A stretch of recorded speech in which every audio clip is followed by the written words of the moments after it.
Kindly অনুরোধ করছি একজন সৈনিক হিসেবে একটা 2019-এর 14ই ফেব্রুয়ারি শুভেন্দু বিকাশ মণ্ডল এক্স ইন্ডিয়ান আর্মি। আজকে অ্যাকচুয়ালি সবার কাছে একটা রিকোয়েস্ট নিয়ে এসেছি। সেই রিকোয়েস্টের জন্য আপনারা কাইন্ডলি এই ভিডিওটা বেশি লেন্থি হবে না, ছোটো ভিডিও হবে, একটু কাইন্ডলি দেখবেন। দেখুন, সামনে 14ই ফেব্রুয়ারি আসে, ভ্যালেন্টাইন ডে সবাই জানেন এবং সবাই ভালোভাবে সেলিব্রেট করুন। আমি চাই যে সবাই ভালোভাবে সেলিব্রেট করুক, কিন্তু মনে রাখবেন যে 2019-এর 14ই ফেব্রুয়ারি যখন সিআরপিএফের কনভয়ের ওপরে যখন সুইসাইড বোম্বার অ্যাটাক করেছিল, তখন আমাদের 40 জন হুনার জওয়ান সিআরপিএফের মানে সেন্ট্রাল রিজার্ভ পুলিশ ফোর্সের যারা শহীদ হয়েছিল, তারা কারুর বাবা ছিল, কারুর ভাই ছিল, কারুর স্বামী ছিল, কারুর দাদা ছিল। তো তারা এক দেশের বীর সৈনিক ছিল।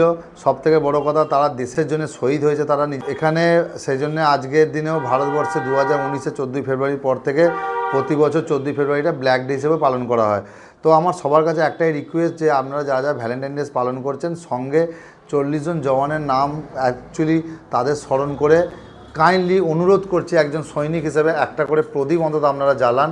যারা যারা ভিডিওটা দেখছেন, খুব ভালো লাগবে যে আপনারা যদি প্রদীপটা জ্বালান, নিজেদের ভালো লাগবে যে হ্যাঁ, আপনারা শহীদদের প্রতি আপনারা নিজেদের যে একটা সম্মান আছে সেটা আপনি দেখালেন। দেখুন, 26শে জানুয়ারি 15ই আগস্ট সবাই করে, কিন্তু এই দিনগুলোকেও আপনারা একটুখানি যদি পালন করেন, তা আশা করি ওপরতে আল্লাহ যে বসে আছেন, ভগবান যিনি বসে আছেন, তিনি আপনাদেরকেও দেখবেন।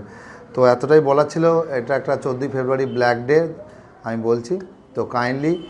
আর 14ই ফেব্রুয়ারি আমাদের একাডেমিতেও আমরা 40 জন শহীদের নামে আমরা একটা ইভেন্ট করতে চলেছি। তো আপনার সঙ্গে থাকবেন, ভালো থাকবেন। জয় হিন্দ, জয় ভারত, নমস্কার।